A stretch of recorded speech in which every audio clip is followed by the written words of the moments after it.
Welcome back to another edition of the B4evaKool podcast. My name is Rex Fortyfive. My name is TJ with Tools and Coffee. Smitty Smith Shot Racing. It's your boy Track Stars, baby. What up? Listen, man. We're all on camera. I don't see any sock hanging, waiting for a Christmas present. So, we're getting close to the Christmas Day. To be PC, I guess is the holidays. How's everyone doing? You got your Christmas shopping done, and you got your eggnog and all that fun stuff. How you guys getting through the holiday spirits? I'm just, working to get through the holiday spirits, but the eggnog and the hard liquor, that's going to be purchased soon. I hope everybody got all their gifts pre-ordered for motorcycles because, that's what we need going into the new year. We need to get everything right and tidy, but just waiting for the Christmas spirits to open all these gifts and see what I got. Nice. I see you looking back, Smitty. What is that Santa Claus? You heard something? It's my timer on my oven. Your Christmas gifts are early, huh? Yeah, 2 jerk patties. Nah. But for Christmas, kids will be home. Thankfully, like I said, the kids are all out of town, but they're all flying in next weekend for 2 weeks. So I got to chill with them. Here's a gift, bike stuff. Getting a helmet painted. What else I'm getting? That's it, really, honestly, so not much really. What you guys? Man, you already know we festive over here. We got the tree right behind us, you know what I'm saying? That Nezza gear everywhere. What else could you ask for Christmas? A couple helmets, more suits, more jackets, just and give very little to the family, you know what I'm saying? Because this stuff costs a lot. A new Panigale under the tree, you know what I'm saying? Right on time for the holidays. Ducati knows how to do it all the time. What Honda got for you, Smitty? Not a damn thing, man. A hat, man. Yeah, that's all you're going to get. You hear me? You hear me? Marquez is gone, never coming back, So Are you gonna dub your Panigale Rudolph? I'm definitely gonna give up the R. I'm gonna give up the V4R because I think it's the smart thing to do. I think I'll give up the R. Get a V4. The problem right now is get the base or the S. I really want to experience that electronic suspension, but for $10,000, I think I'd rather just put the exhaust on the base and do something, maybe a rear shock and some internals for the front suspension. Yeah. And I think I'm set until that R come out in 2026, baby. I was gonna go with the S, and I decided to go with the R as well, and same thing with the suspension. And I don't want to say how much I'm gonna do to the bike, but like when it's done, it's gonna be proper. But I just figured I'll go with the baseline. Just talking to some Ducati master techs. And even like I have a couple of S's. I have the Multistrada S. I got the 1198 S. So I'm that's kind of been the thing I always rocked with. And my Multistrada has the electronic suspension, which I really love. But the Panigale is going to be used more for track.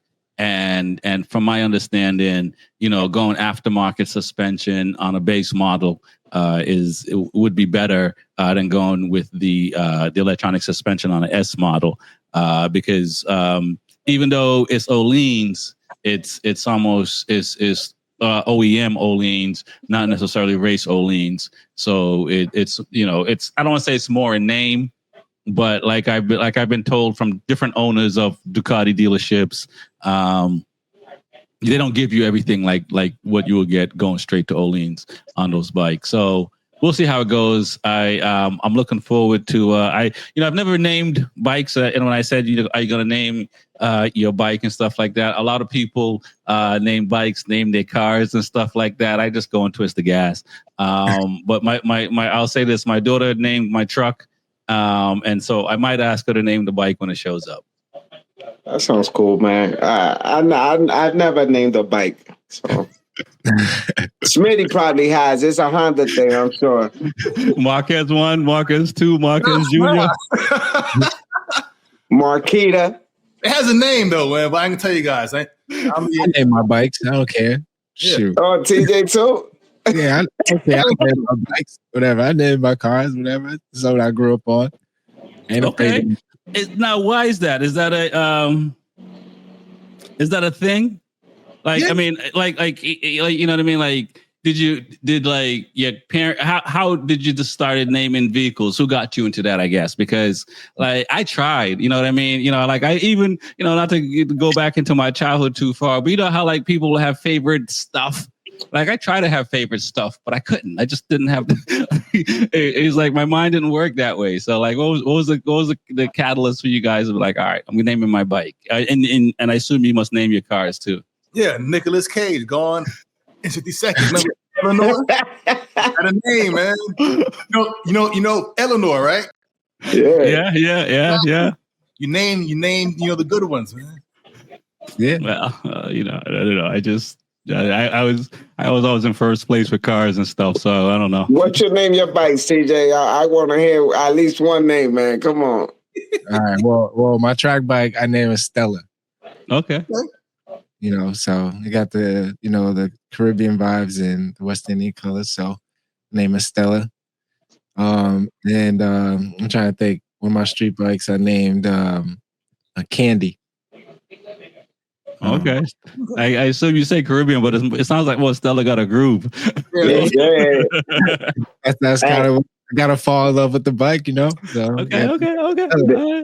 This man throwing $1 or two at a girl, and I mean in the club, you hear me? Right. Stella and Candy, come to the stage.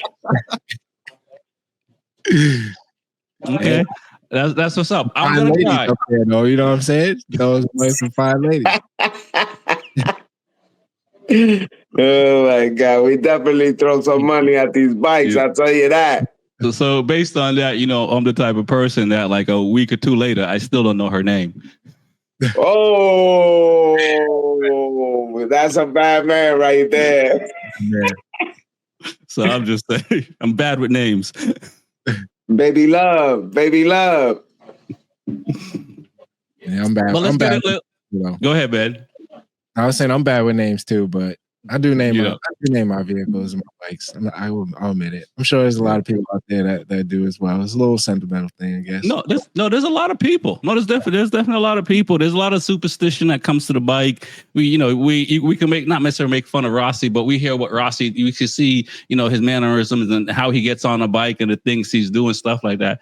But there's a lot of riders between car racing and motorcycle racing that name their vehicles, and they're very particular how they do certain things. So it's very interesting.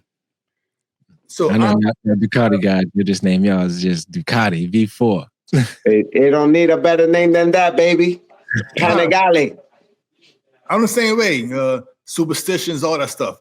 No kidding. But they don't work because I'm in last place still. So I need some new ones too. They're not working, man. I mean, I don't know if the superstition gets you to first place. And the only thing I can think of, it's more like having habits. Routine. Right? Yeah. Your routine, exactly. I think it's more that. And, either way, even though I don't name my vehicles, if I'm rubbing the steering wheel or rubbing the tank if it's a bike, I'm in love because that means I just beat whatever I needed to, because you tap in the tank because you just smash somebody. That's always been more important to me. But like, there's definitely routines when it comes to riding and stuff like that, and more so than I thought it would be. And it seems even at our level. Yeah. So one of mine, I got a bunch, but I'm gonna tell you one. I put on my left glove first and then the right glove every time. Okay. All right. And then by accident, I put on the right one first. I took it off, put on my left one first, and then the right. I told you, I got to get on the bike from the left side only. That too, same thing. Mm-hmm. Well, I can't get on the bike on the right side unless it's like I have to. Like there's no other choice. Like I can't get on because it's like tight. Well, that's just me. On the track, left side only. Oh wow. Mm-hmm. Track stars, anything you want to fess up to? Nah, I don't really got nothing like that. I mean, before I get on my bike, I always say like bye to my family. That's the one thing like that I try to every time I blow a kiss. If Francis is at the track, I blow a kiss at her before I head out on the track, and that's kind of my thing. But I don't really have no superstitions. Yeah. Okay.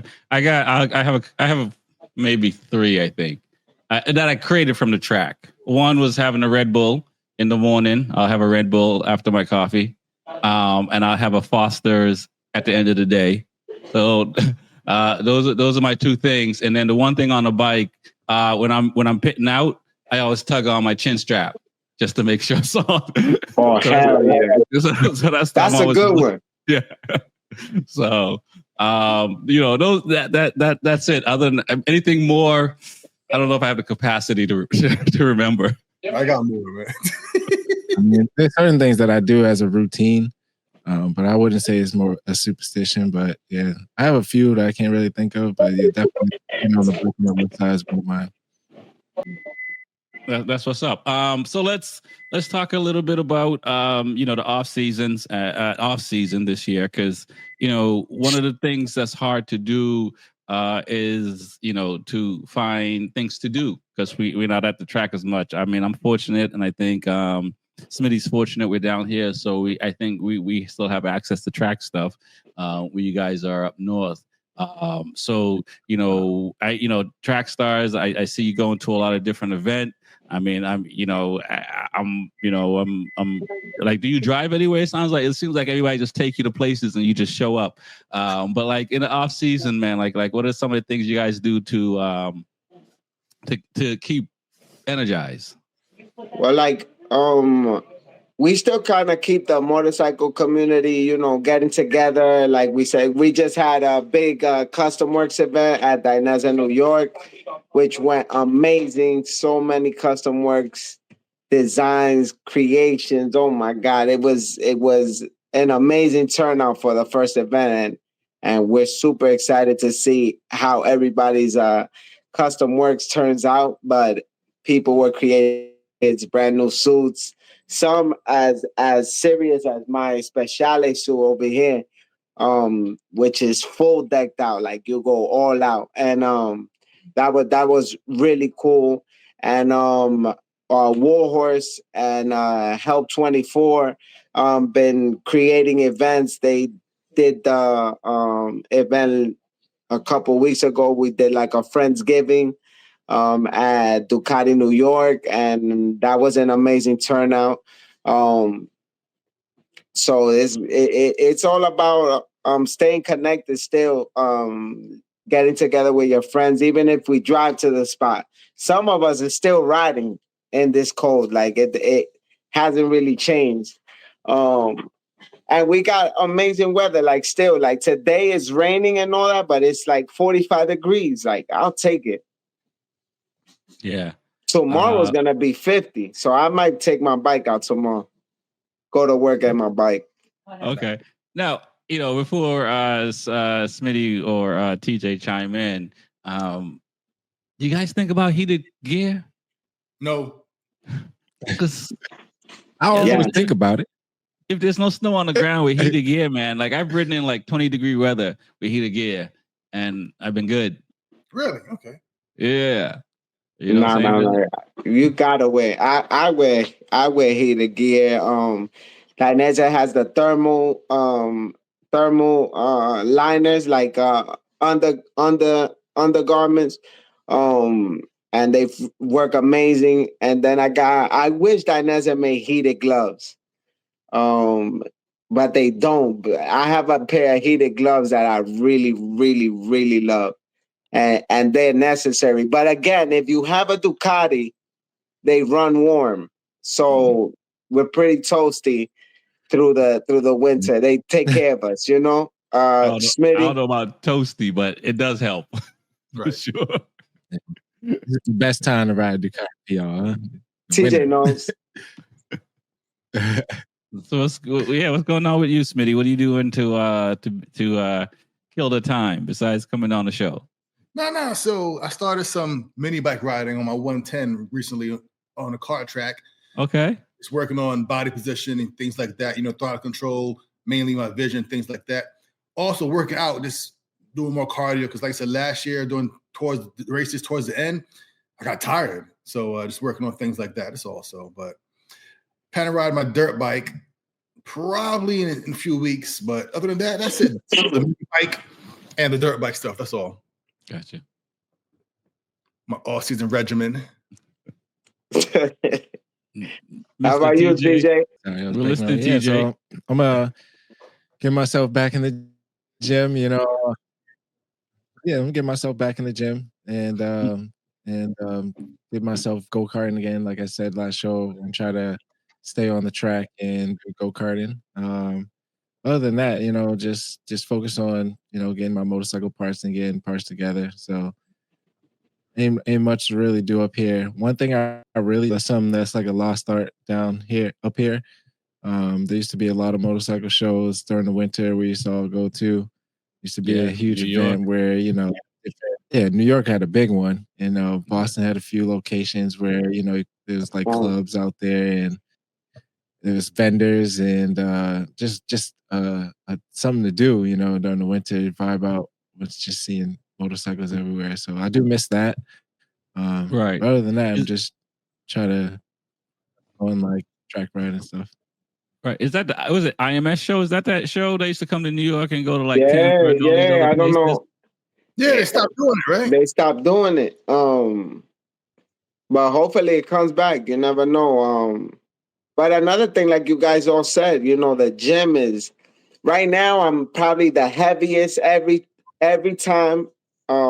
Usually in September when track starts winding down, my birthday comes, I start eating, and then it's Halloween, so more candy. Then it's Thanksgiving, and then you got candy back-to-back big dinners. You got the Christmas dinner, Christmas Eve, and then you get New Year's. So I'm packing up the pounds right now. I haven't been really in the gym because.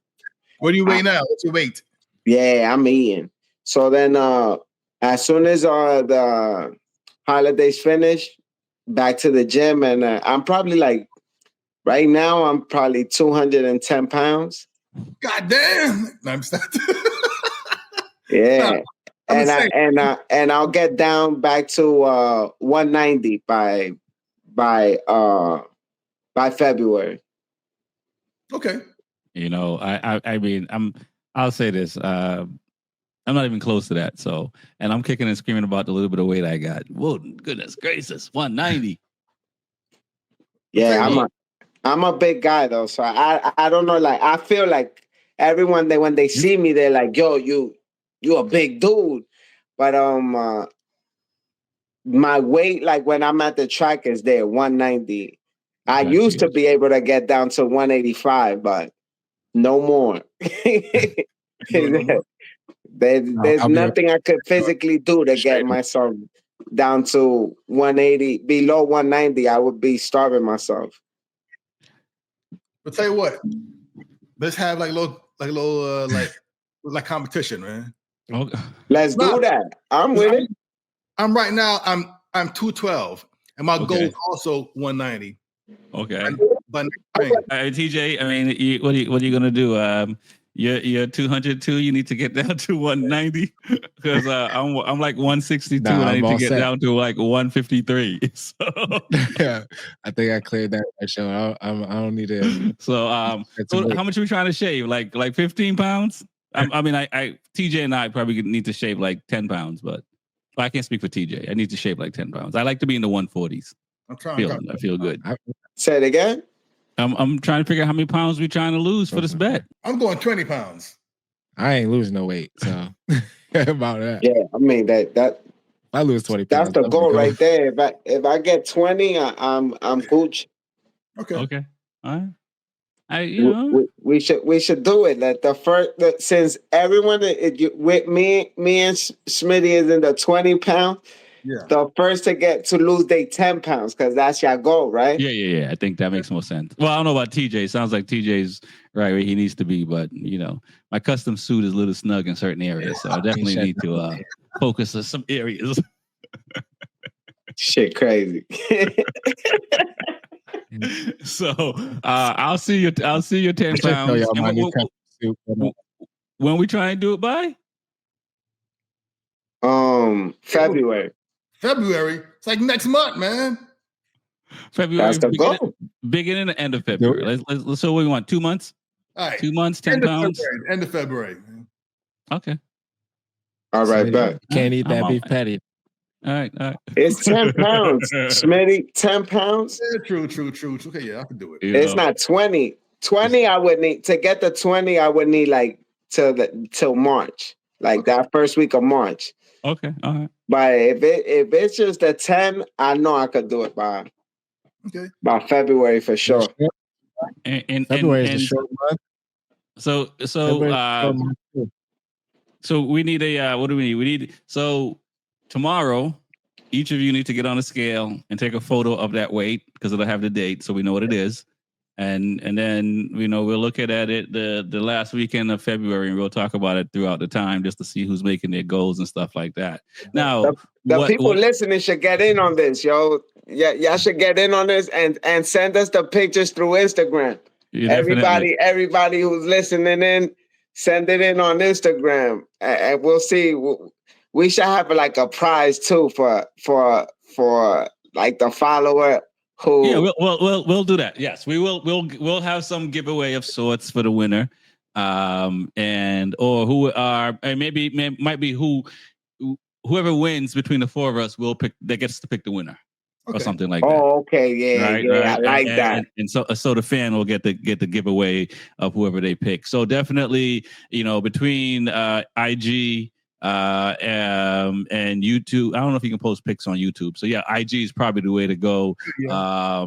Either, and you guys can say differently, but either on your platform or B4evaKool IG. Post your. We'll do an image and post it, and you can tag it and tag your weight. Tag us on the stories. On the stories, tag us on the stories. We'll repost it, and we'll monitor how everybody's doing. And the person who gets to that designated goal of 10 pounds from here I'll give them a Track Stars hat or a T-shirt, whichever one you guys want. That's a fight. I'll throw in a B4evaKool mug or a T-shirt or HY hoodie. So we got stuff. Okay, we got stuff. I'm gonna have to figure out something that I can do. Try to maybe cycle for a few miles or something like that and post it up. See if someone can match the miles or. We'll see, because I'm not really shedding weight out here. I'm trying to bulk up a little bit, but you might want to build a certain amount of muscle mass in your case. Yeah. So your goal is to be able to. You in gains. Yeah, you're doing gains. We're doing losses, and go with that. I'm on board, man, because I need some type of. Last year I was in New York and came back, and I hit 160 something for the first time, and I've always been in the 140s most of my life, and I was just like, you know what, I need to get down, and I was able to shed like 5-6 pounds, and what I realized is this year was very difficult to keep it all. Yeah, very difficult. Yeah. And I'm still back up to 160 because I was traveling the last 3 weeks and haven't been able to go to the gym. So no excuses. I'm always up for a challenge. And so we'll see who which one of us make it. But it's definitely not as easy as it used to be. Nah, I agree. I'm in that same boat. I could blink my eye and lose 20 pounds. And last year was a challenge just to get to 190. I don't know what happened, but something definitely changed in my body.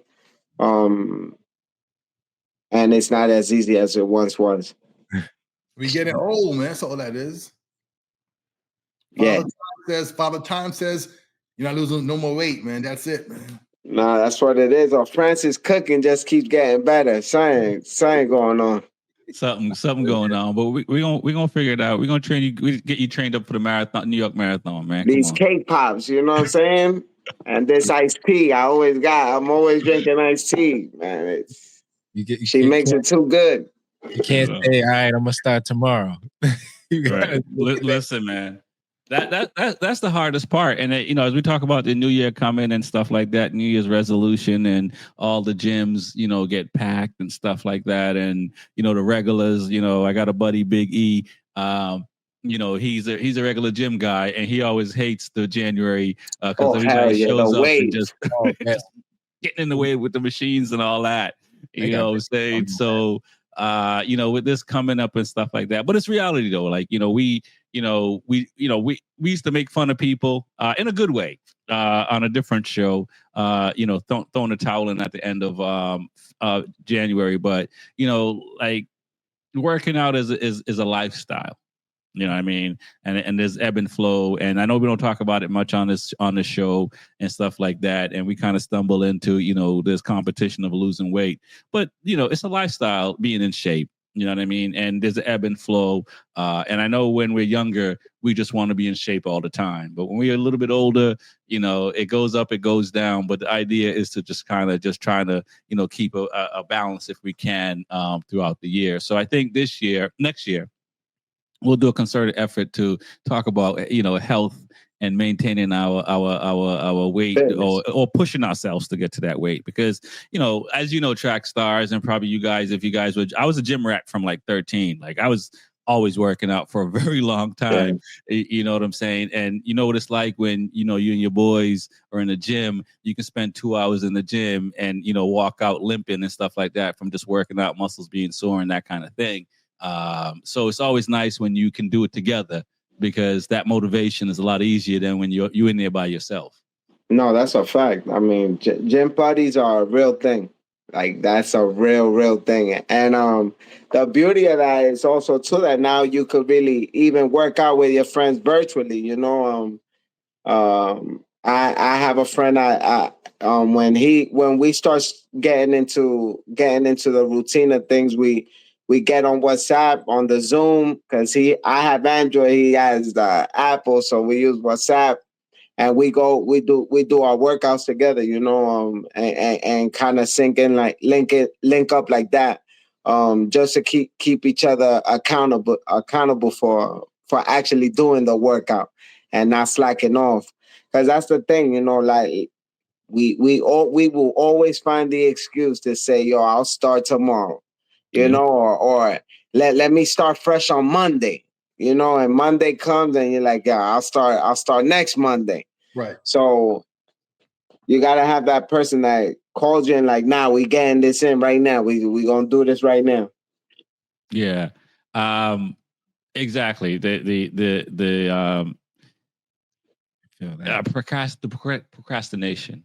Yes. You know what I'm saying? That procrastination. And the crazy thing about that is like I'll have like 2 weeks pass and not realize I hadn't worked out, where in the past I was like on it. Yeah. Now it's just like, yeah, I didn't work out for like 2.5, 3 weeks. Yeah. So it's easier to trigger. It seems easier today to just find things to distract me.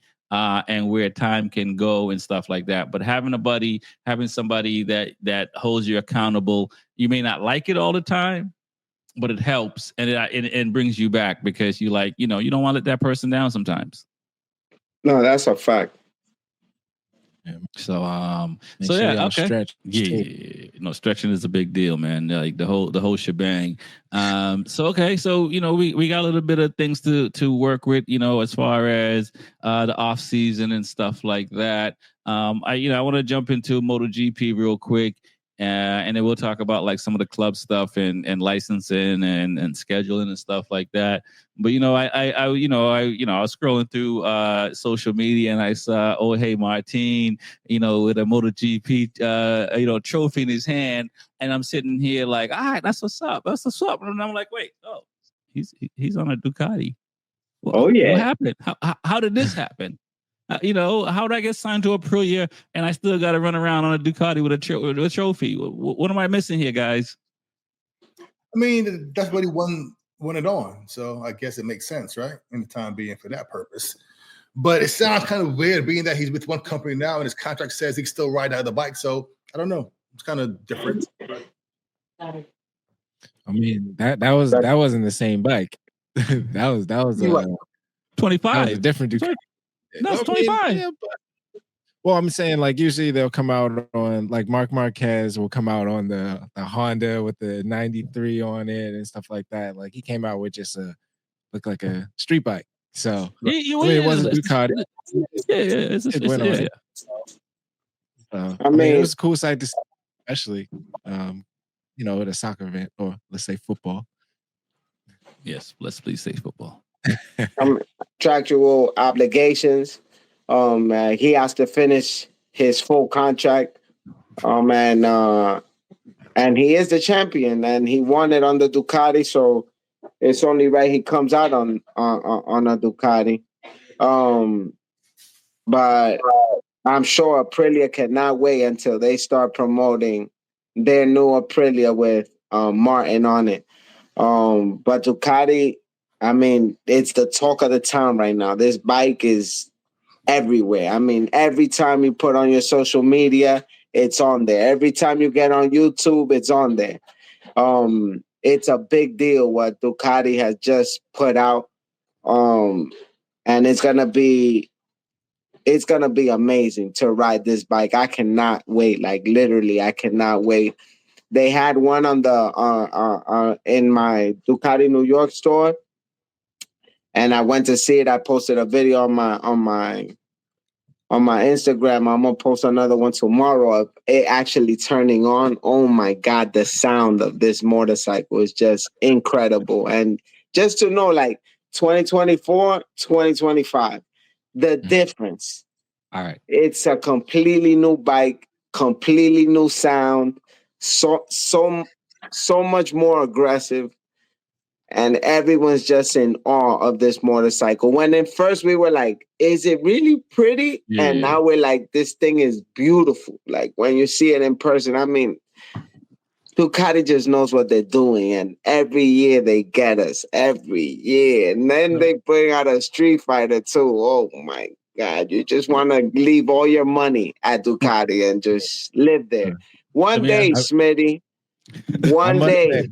Let me ask you this one before you jump in, TJ, and I got to put this out there because to be the grumpy one of the grumpy old men on the Muppets in the balcony.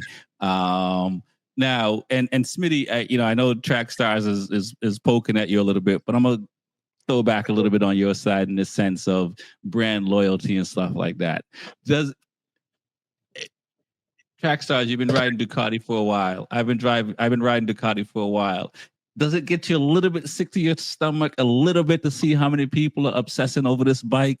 Do you feel like there's a little bit of posing happening? There's a little bit of, just being one of the first to say, I got a video of a Ducati or whatever, just buying into the moment. But will they actually go buy the bike when it comes out? Let me tell you. I'm the guy that I wish everyone had a Ducati. Like, I wish every person in this world had a Ducati. Like, I'm like that. When I have something, I want everybody to be a part of it, enjoy it. Like, yo, try what I just tried. Like, I think the things that I eat are the best things in the world. like when I say you gotta try this cake.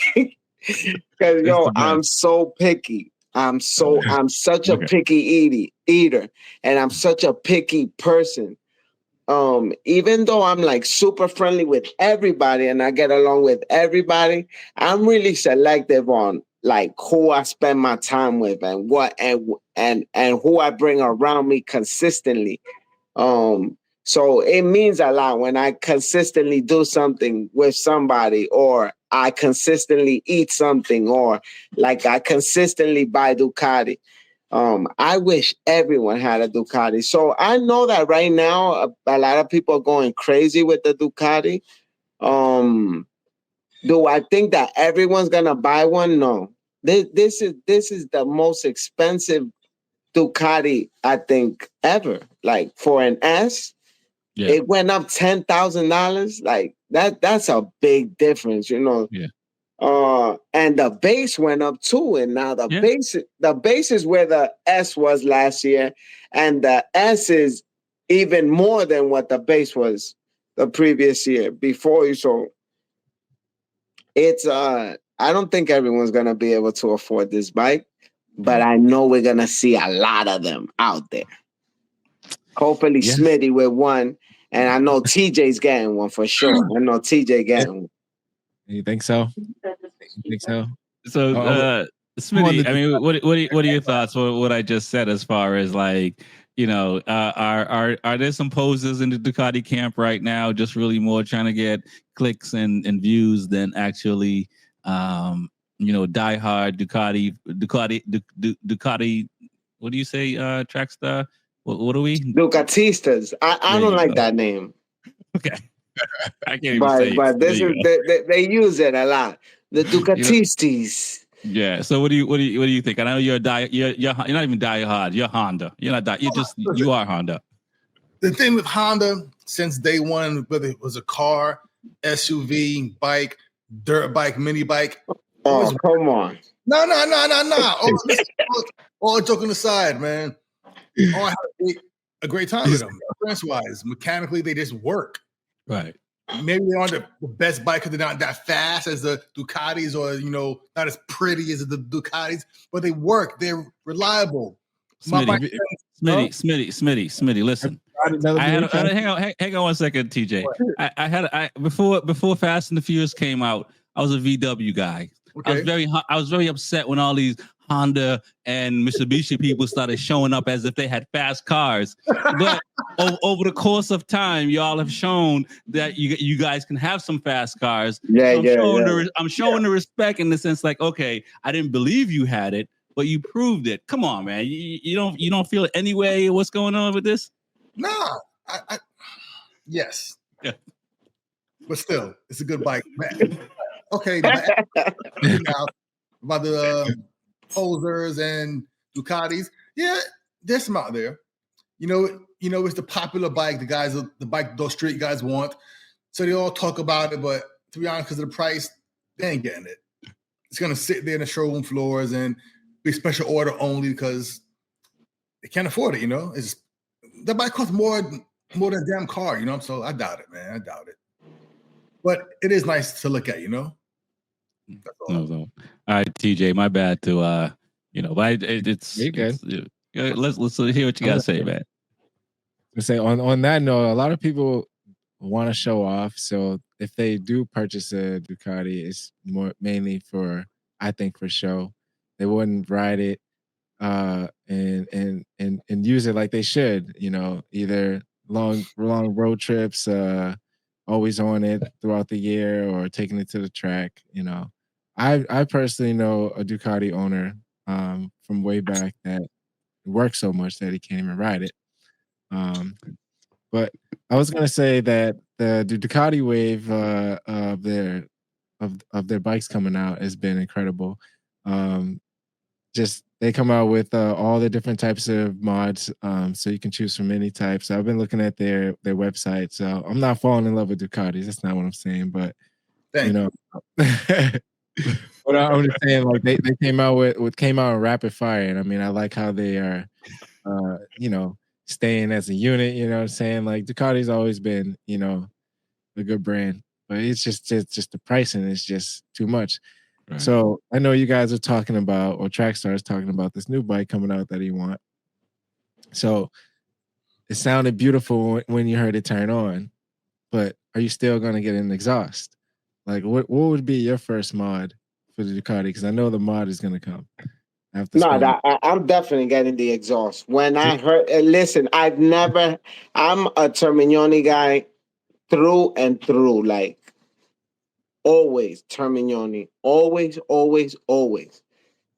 For the first time, I heard an Acropovic exhaust that sounds grunty, like it's a deep sound, just like Termignoni normally has. And it's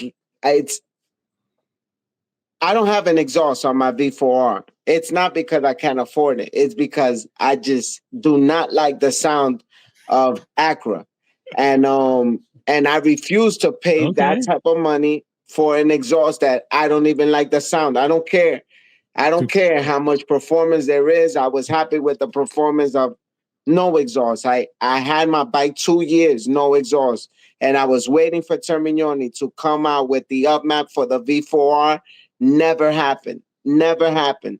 And I wasn't going to mess around and void my warranty or have a situation where Ducati New York or Ducati USA will have to be like, oh, yo, track stars, we love you and all that, but we can't honor this because it's due to this fact that you put an exhaust and upmapped it yourself. Right. Okay. So I refuse to get the Termignoni exhaust.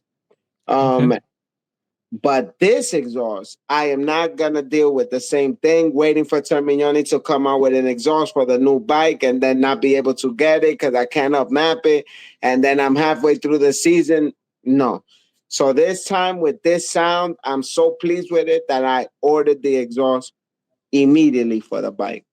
I will say this. Like you, I like my first my Street Fighter, I did a full Termi on.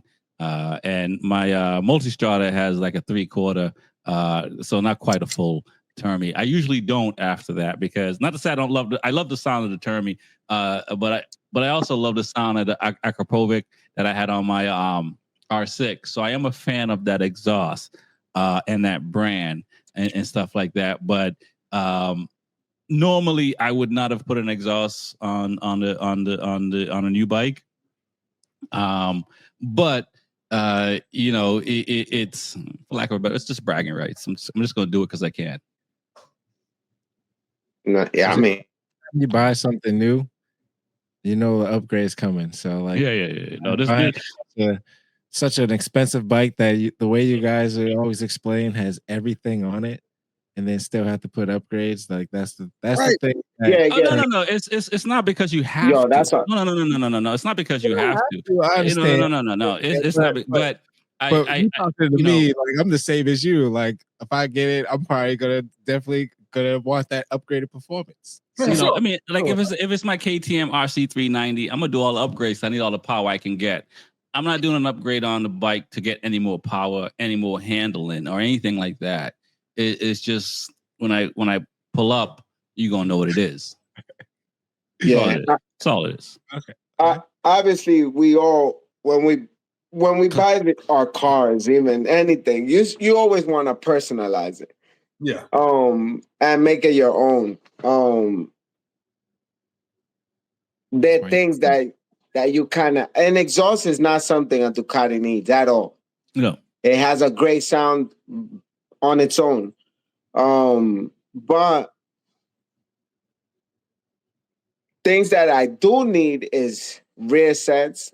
Luckily, I'm sponsored by a AEM factory, so I will be ordering. Don't you mean luckily we're sponsored by AEM? Yeah, my fault. We are sponsored by AEM. Make sure you go on AEMfactory.com and use Trackstars at checkout for your discount and helping us in the show.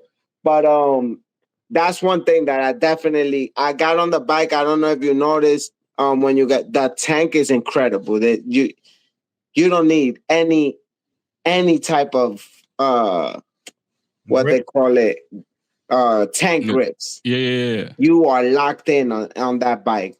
But the one thing that I did notice on the standard rear sets, like you're sitting, your legs are like way back. It's almost like sitting forward and your legs are back.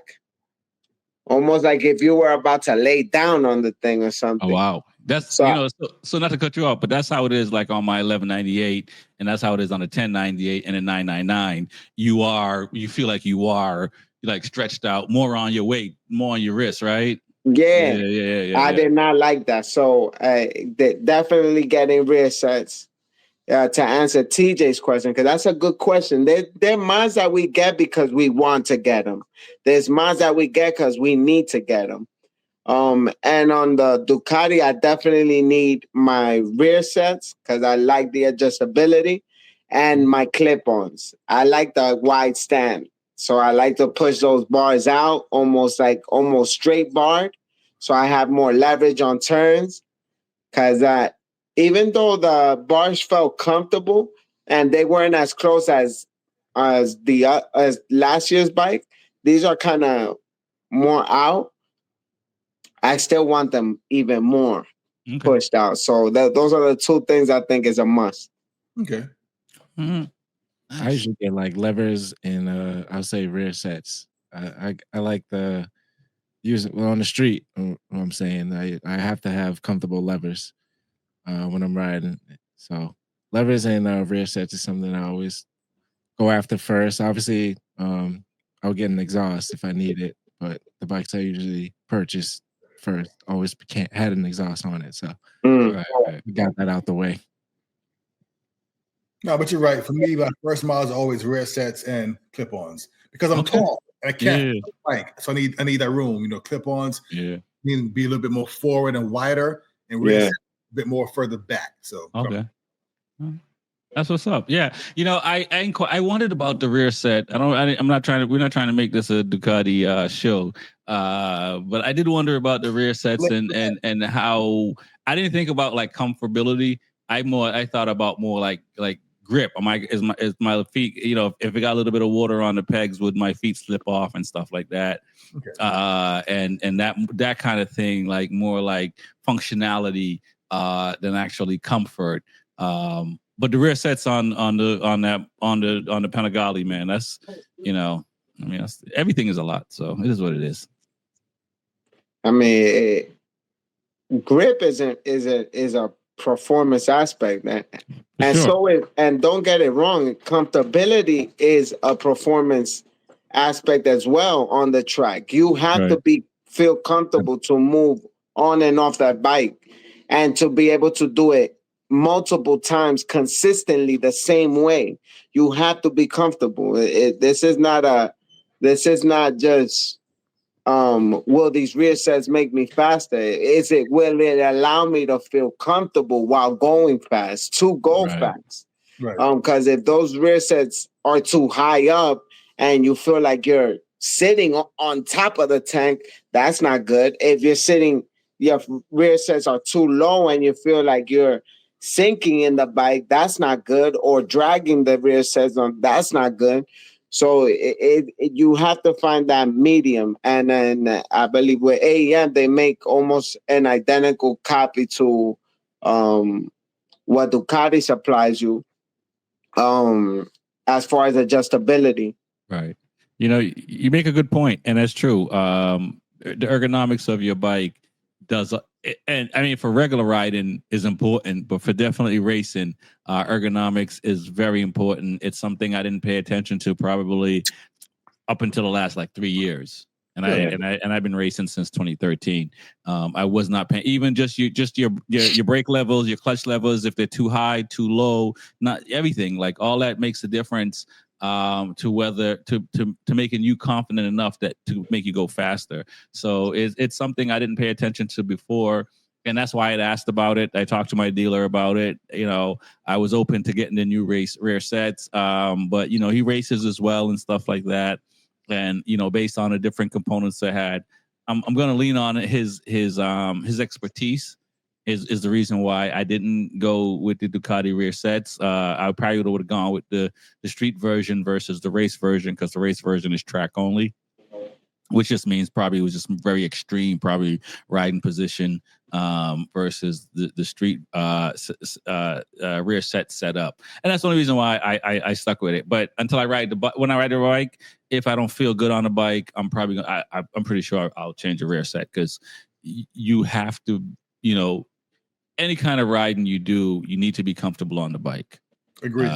You know what I mean? And that does, and that sometimes takes some time, even changing the spring on your rear shock, right? A lot of people probably, may not change. We were talking about weight early and stuff like that. If the 3 of us or 4 of us were deciding to go do an enduro race, we would have to find a spring that works pretty good for all of us, which means probably, Smitty and TJ will probably be the most comfortable on the bike, because I'm really light and Trackstar is a little bit heavier. So we would probably suffer the most. As far as for me, it would be stiffer, and for you, it might not be stiff enough. But between TJ and Smitty, they might have the better comfortability on the bike, just based on the rear spring. So, remember also, right? Suspension, and I just learned this maybe 2 years ago. Suspension is something that's like, it's not necessarily your weight as more as your riding style. So if Smitty, I gotta stop saying your name too many. Is that until you come to Ducati, I'm gonna feel a certain type of way. if TJ is in a really aggressive breaker, like late breaker, you're right. Right? His front setting is gonna be super stiff. It might be compatible to somebody who weighs 250 pounds. Correct. So and if I'm more of a real trail breaker, that I utilize that brake softer, longer, I will think that TJ's setup is too aggressive for me. Right. So it all depends to style more than, and then the same way with the rear, it's all about throttle application. If you're really aggressive on that throttle, every time you hit that apex and you sink that bike, you're gonna need that stiffest suspension possible, even at Smitty's weight and at my weight. If I'm more of a linear guy that I kind of ease into that throttle, it's gonna feel like too stiff for me, and for TJ it'll be perfect. And if they set it up my way, TJ will be rebounding. You'll feel that. Right. You'll feel that rear bouncing. Oh no, it's tricky, man. Say it again, TJ. I'm saying the settings are tricky, like even for your own self. Yeah, right. And for most for most people who don't know about that. Like, so when I got my Street Fighter, I probably had like 5,000-6,000 miles before I even had the bike set up for my weight. What? No, seriously, because I didn't know. I didn't, and even tire pressure, right? Even tire pressure. I remember I used to take wide turns, and because between my sag and setup and tire pressure, I used to run wide. And I remember when I got all that set up, man, it was like night and day. It's like night and day. You know what I mean? So yeah, no, it's when you're a new rider, you just get on the bike. The people sell you the bike. They don't tell you, hey, come out back. Let's adjust the bike to your weight and stuff like that and all that. They don't give you a baseline. Right. Or even say, hey, make sure you maintain the tire pressure, because if your tire pressure is low, these things can happen. They just hand you the keys and send you off. And your bike is sit all winter and you may not pay for storage. So it's sitting in your shed somewhere, and you pull it out in the fall, in the summertime or springtime, and you just go ride. You don't think like, let me check my tire pressure. I know my sag and my suspension wasn't set up, and preload and all these things weren't set up. But let me just, if your bike have those features, you just go out and ride. And I'm pretty sure there's a good amount of people riding out there, and their bike is not set up for them. Ducati New York, they definitely set you up. That's one. They tell you, ride the bike, come back, and let's do a suspension setup for you. Okay. I didn't even know about suspension setups until I came to Ducati New York. Yeah. Right. But again, you're going to Ducati New York. You're not going to Joe's motorcycle shop in Springfield, anywhere in the world. Smitty's garage.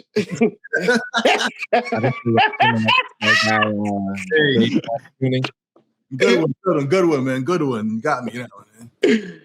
Listen, Smitty, are you good with suspension setup? Because I know, like, you race for real. Yes, I mean, I'm not good, but I understand what it's doing and how to adjust it. So yes, I understand. So what I learned years ago, the best way to figure out how it works is do everything down to zero. Go as soft as you can on the preload, soft on rebound, soft on the compression, and ride it. And then next session go all the way hard. Right. And that way you know what the worst of both situation is. And then as you ride, then the bike feels too soft, so I need more compression. It's hit a bump, it feels funny, so more rebound. So just do that a couple sessions, and then from there you'll be fine. Honestly, just do that. Yeah. How about you, TJ? You know anything about suspension? No, I mean, I really want to learn. I pretty much had, like, when I got the bike from Rexy, like we're about the same weight, so I didn't really get the suspension work like set up. I mean, and it kind of felt perfect anyway from how I was riding it. So I definitely want to learn suspension work because you definitely have to do it at different tracks. Every track is not the same. That's a fact. And every corner is not the same. So you definitely have to change up your suspension here and there. I mean, that is something I definitely want to get into. Right. So, and we're coming close to the hour marker. Let's go right into next year as far as racing clubs and even track days and stuff like that, because there's memberships that need to be purchased. Or renew, I was going to say, is the word I'm looking for. But if you're a first timer, you're purchasing. If you're a repeat offender, you know what I'm saying, you're renewing. If you're a racer and you have a specific number that you like, you want to register with the clubs that you plan on racing ASAP, because you don't want to lose your race number because you just waited till the day before the race weekend. You know what I mean? And if you're a new rider, you want to get the race number you want to get and stuff like that. So, there's a bunch of clubs already that have their schedules. There's a bunch of race clubs already that have their schedule out for next year. Depending on where you are, we can only speak for the US, but depending on where you are in the world, I suppose you want to stay on top of that. Renew your, if you're racing with like Azra, Wera, and some of these other places, chances are you probably need an AMA membership as well. So stay on top of all that stuff ASAP. And if you're trying to do track days, look at the fine print. When you're a member of establishments, you get better discounts, you get better pricing and stuff like that. So figure out what you want to do and get that schedule up. Because for me, when I first started and stuff and stuff, I was waiting last minute for all this stuff, and I was missing out on like my race number and stuff like that and stuff. So how do you guys deal with that stuff as far as the three races or the two other races beside myself, and then Track Stars doing the track day stuff and the membership stuff? How do you guys deal with that? I'm lucky. I only do one club racing, so Neymar, easy. Just get that license, and I'm good for the year. Then I just work on to see what track organizations, like the dates, and see if I can get those scheduled off. So one that I'm close with is Psycho Smith, and there were a few that I used to go to New York Safety Track, but that's a little further out. So try to do more with Psycho Smith this year. But yeah, so just make sure you register. You got to get it early because you don't want to lose your number, especially if you're racing. So the same thing he said. For me, right now, but I race in one club with Vera, and my number is number 18. I expire in July, and every June before July, I re-up. And I ain't gonna lie, if I lose my number, I'll be upset, man. I all these and stickers my number, so I need my number every year. So got to stay every year number 18. So yeah. Oh, listen, man. I'm Rexy 45, and so I ain't trying to lose 45. And so Rexy's 46. What happened? 927. Exactly. The Rossi version. He coming out Rossi. Yeah, no, it's hard, man, and but you have to stay on top of that stuff. Like everything else, it's not just your license, right? We're having a little bit of fun here on the show and stuff like that. But it's everything, right? You got to stay on top of your maintenance.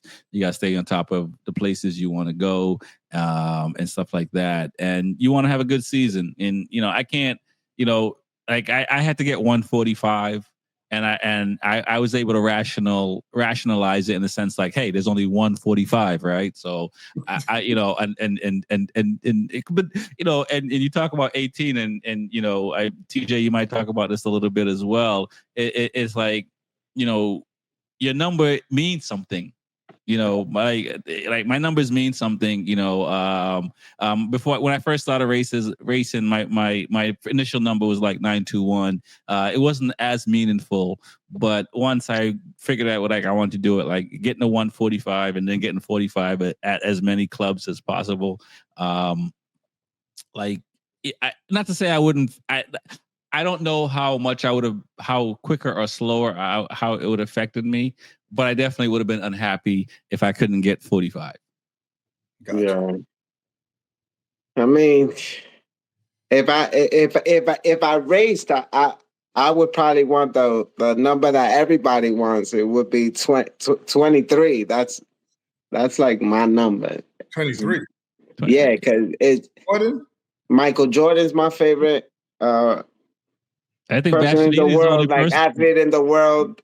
Right now, Rossi's number is 46, so it's 23 two times. Yeah. Right. I was born on the 23rd, so and then September 23rd, which are both not Jordan's numbers, 9 and 23. 9 in the Olympics, 23 during regular season. And then he wore that Rex's 45s. That's why I'm friends with Rex. You know what I'm saying? But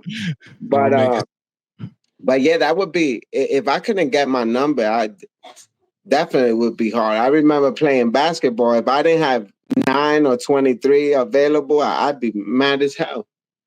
I would fight somebody for my number, for real.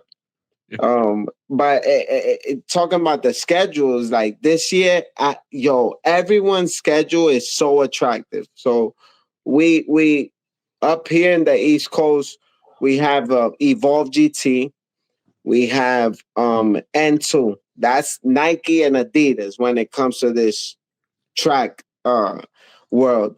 But then you have Riders Club, which is who controls NJMP.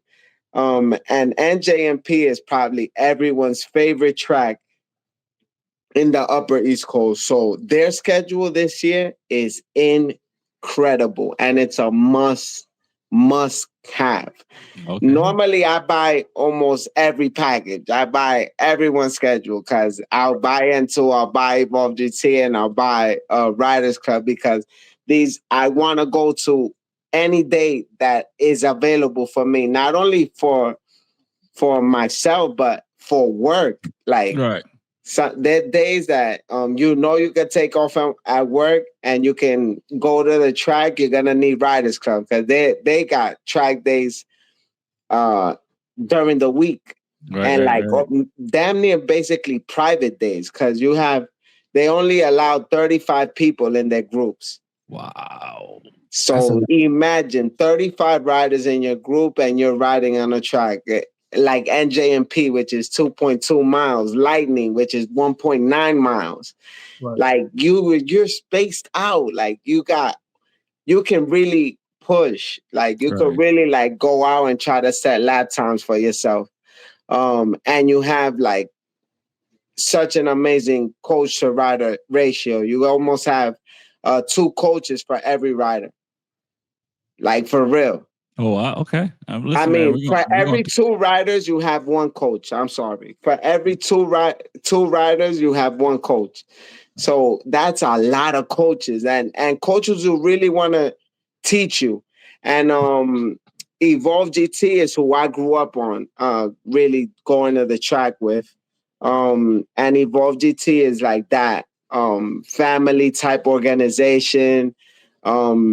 Not super impulsive on the racecraft, even though they have Moto Gladiators and they own Azra right now. Evolve GT track days are very chill, like in the sense of you go, it's school based, but not as a racy. And Evolve GT has a ton of coaches too, amazing coaching staff. Okay. So, and their schedule is really cool because they go everywhere. They'll be at New Jersey, they'll be at Summit, they'll be at Pit Race, they'll be at Palmer. They added a few new tracks. I think they added, I forget the name of the track. It's a track in Tennessee, I believe it is. Ozark. Okay, yeah. They added Ozark to their schedule, which is going to be, I definitely want to go check that track out, and you could see it with Evolve GT.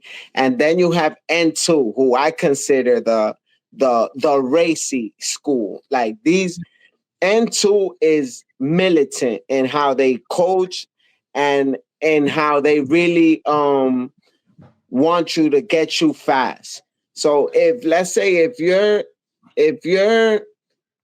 an intermediate rider in Evolve GT or Riders Club, you might be novice in N2 because they're really strict and like, I'm not saying that Evolve GT isn't strict about what they're doing out there, but it's definitely more of a casual track day. And I'm not saying that N2 is mean neither, but they really about technicality, and they don't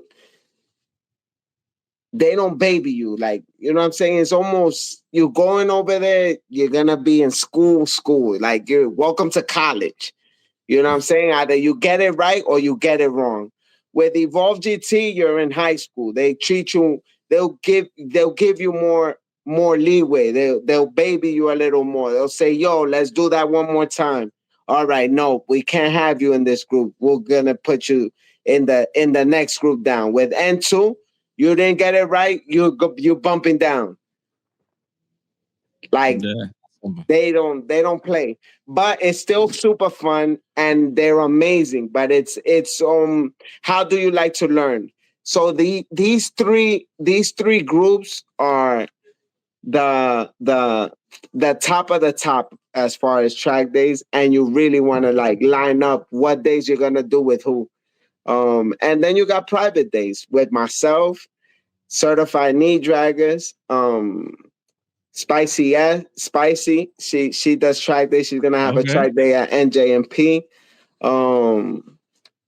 And who else?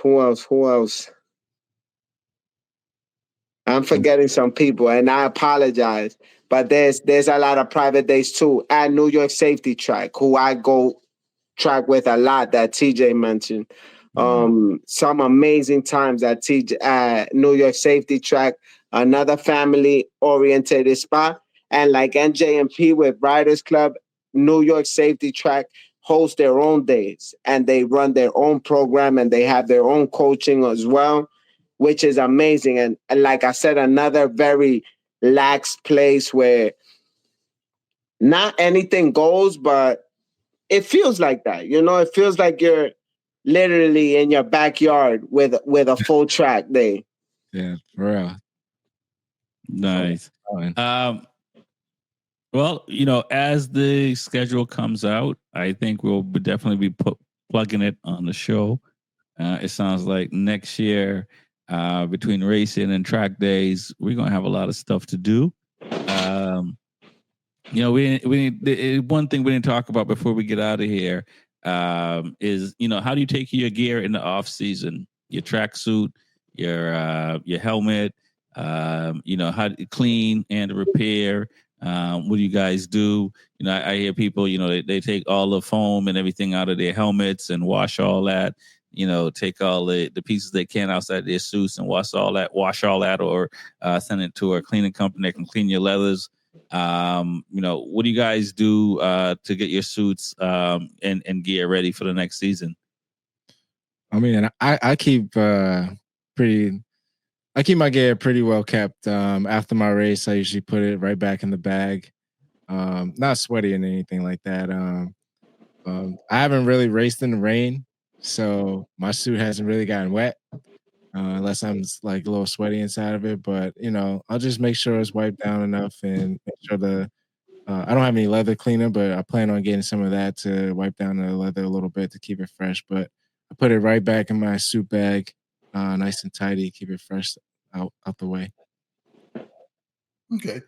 So for the helmet, nothing at all. I don't take it out. I just leave it as is. But for my suit, once I'm done with the season, it's called saddle soap. Mild saddle soap, scrub the outside, wipe it down with regular warm water. But then to make it softer again, it's called glove oil. Guys that play baseball, they oil their glove to make it softer.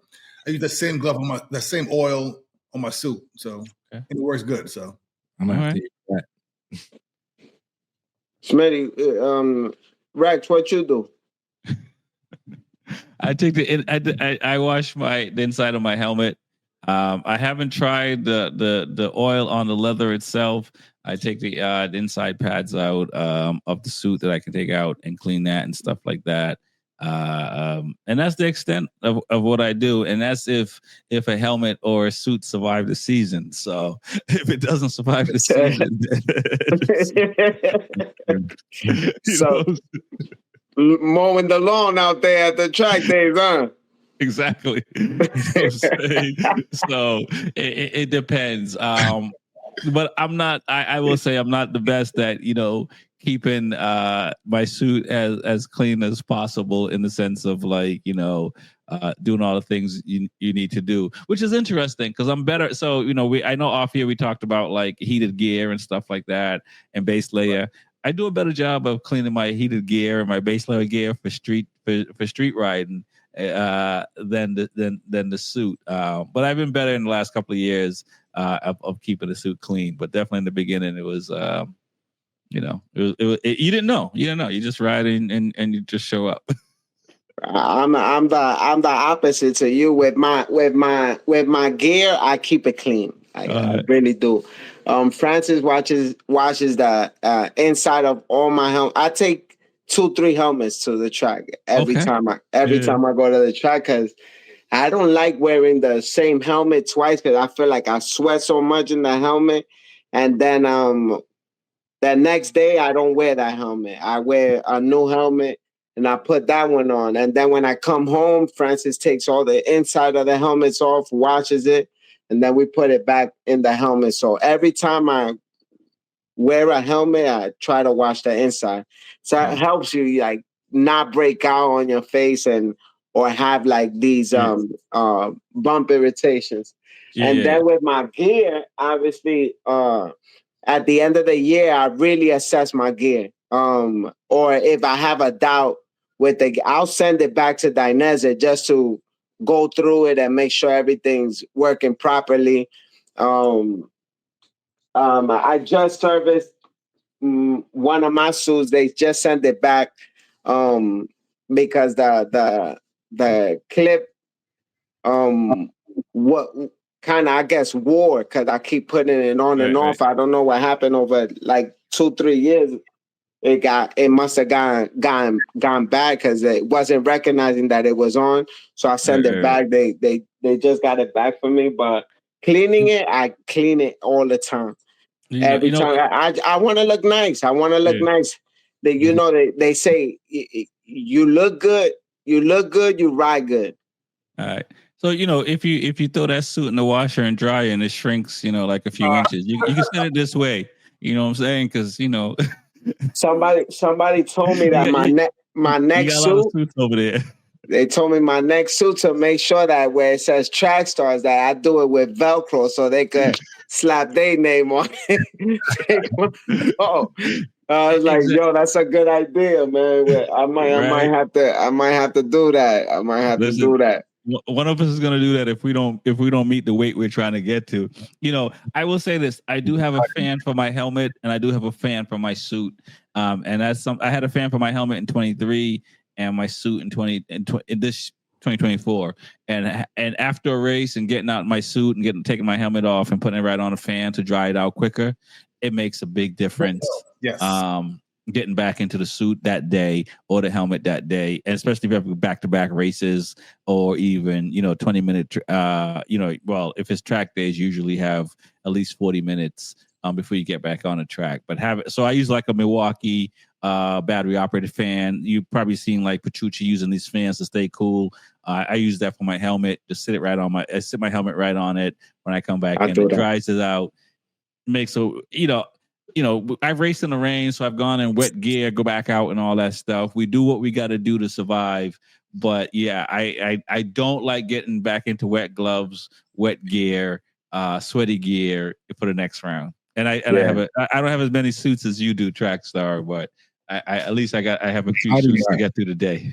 It's Ducati Mart over there. No, for real. Like even suits, I take 2 suits to every track day. Yeah. I don't take 2 suits to the track day because I switch out of the suit. But you never know, right? If you have an accident or something happens, and I always bring a second suit to make sure I have something else to keep riding, because 99% of the time when you crash on the track, that bike will be repairable. You can continue to ride. But if your suit has a hole in it or something, or it broke, or you damaged it, or you don't have any more deployments, I always have a spare. Right. Now, Dainese has 3 deployments, so you can continue to use the suit. But before, it was 1 deployment and you're done. So I had 3 more suits. No doubt. Listen, man, I could keep going, but let's tap out. And like I said, if you shrink one of them suits, if it doesn't fit Smitty or TJ, it'll work out this way. Let's plug our sponsor or your sponsors. And tell people how they can find you. So TJ with 2 as in coffee. You can find me on Instagram or TikTok. My sponsors are Official Vortex, J&G Performance, Hideaway RV Rentals, and Woodcraft Technology. But yeah, I'm ready to ride. I can't wait to get this deal we got going on, trying to get some miles on my belt. Y'all trying to shed some weight out there, so keep this promise up. All right, and Smitty, Smith Shot Racing sponsors Vortex, Blood Lubricants, and that's it. Find me on Instagram, YouTube, all same thing, Smith Shot Racing. Smitty, it's your boy, and I'm out. It's your boy Trackstars. And we got a few sponsors. Ducati New York, Dainese, baby. Always mention Trackstars at any of the Dainese dealerships. Mention Trackstars at any Warhorse dealership or Ducati New York. AEM Factory. Use the Trackstars discount code at checkout. It'll save you money and give me some support as well to continue doing what we love to do, which is be right here with you and ride these motorcycles on and off the track. And also Warhorse .nyc for your gear. Anything you need, use Trackstars 23 at checkout. And a new sponsor is Deco Cocktails, which is a alcoholic beverage. Amazing. They have beautiful gift packages right now for the holidays. We tend to give a lot of liquor during the holidays and consume some ourselves as well. Drink responsibly. You can use Trackstars at checkout as well for a discount on that. And like I always say, stay up on tools and happy holidays. Yeah. what is it? 140 Avalon. You know, I'm giving you my address. Track stars with that liquor. Workbench Technology. Go to Workbench Tech. We'll take care of you. Go to B4evaKool.com. You'll find out where you can listen to or watch us on all the platforms. So definitely do that.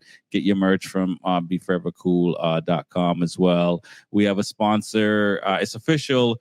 Next year, there's a lot to come. But Freedom Cycles, go to freedomcyclenh.com, mention B4evaKool, and they'll take care of you. They sell multiple manufacturers, parts department, and everything. So go to Freedom Cycles, mention us, and you'll get taken care of. Between Track Stars, between myself, between TJ, between Smitty. If you're a motorcyclist, enthusiast, between all of us, you should be able to save some money on the things that you may need for your motorcycle. And as we're all motivated, so it's safe for me to say there's going to be more things to come in the pipeline that we can hopefully save you some money on. Right, guys? Let's go. Josh bought his first bike from Freedom Cycles. Yeah, see, there you go. You know what I'm saying? So I want to thank everyone for coming on. I believe we may have a show next week, Monday as well.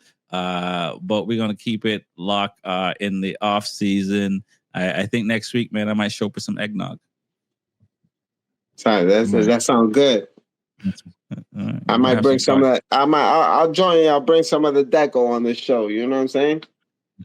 Listen, man, I'll send you the rest of the dress off camera. let's make it official. We're all gonna be drinking some of that. I want to thank everybody for coming on. It's the B4evaKool podcast. My name is Rex Fortyfive. My name is TJ with 2 L's and coffee. Smitty. Your boy Track Stars, baby. Peace. Let's do it.